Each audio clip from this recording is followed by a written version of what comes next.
Next tonight, a man abused by a Church of England priest says the police missed the chance to catch his attacker. He's told the BBC he reported the abuse to Devon and Cornwall police in 2001, but no action was taken. The abuser was jailed last year. The police say far greater measures to support victims of historic sex offences are now in place. Our Home Affairs correspondent Simon Hall reports. They've been described as terrible crimes. The retired priest, Vickery House, was found guilty of a series of sex offences at the Old Bailey. His first and youngest victim was 14 years old when he was assaulted in 1970 in Devon. The effects have lasted a lifetime. I reached a point where I couldn't function properly as a human being. I had a breakdown, and if it hadn't been for a very supportive wife and family, I doubt whether I'd be here talking to you about it now. House was a curate at Crediton Parish Church when he met his first victim. He went on to work as a vicar in East Sussex, where for years he carried out more assaults. But then in 2001, back in Devon, something happened which could have led to his arrest. My mother was dying and she wanted Vickery House to take the funeral.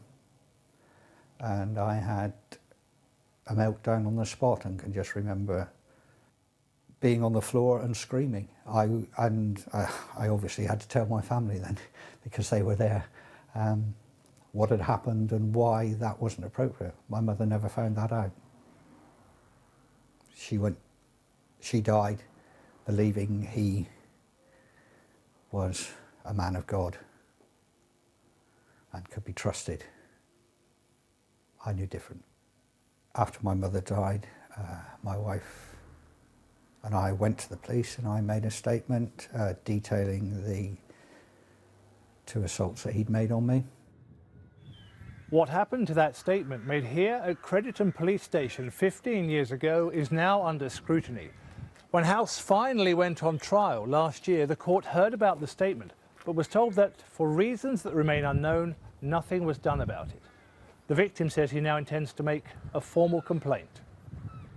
If that had been dealt with properly at that time, then I would hope I could have dealt with all the issues around that and moved on with my life 10, 15 years earlier, which would have made a huge difference to my children. I also may have saved some other people from being abused. In a statement, Devon and Cornwall Police told us, back in 2001, the way in which police dealt with complaints of historic sexual abuse was very different and not at all reflective of today's policing.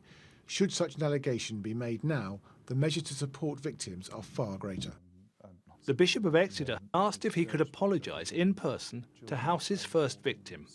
One can't undo the past, but in any way that one can make some recompense for the damage that has been done, it must be appropriate. I mean, that's what justice is about. It was the first time the Bishop had met an abuse survivor. I met a person who had been very damaged by this. I met a person who was not bitter. There was not a shred of resentment that I encountered in this, and that's why actually I felt honoured that he should be prepared to meet me in that sort of way. I thought a man who was actually extending considerable forgiveness. Senior clergy say they have put in place more robust measures to detect and prevent the kind of abuse Vickery House carried out in Devon and Sussex. This week, the Goddard inquiry into child sexual abuse began looking at evidence relating to the Anglican Church, with a remit of identifying the failings of the past and demanding accountability. Simon Hall, BBC Spotlight.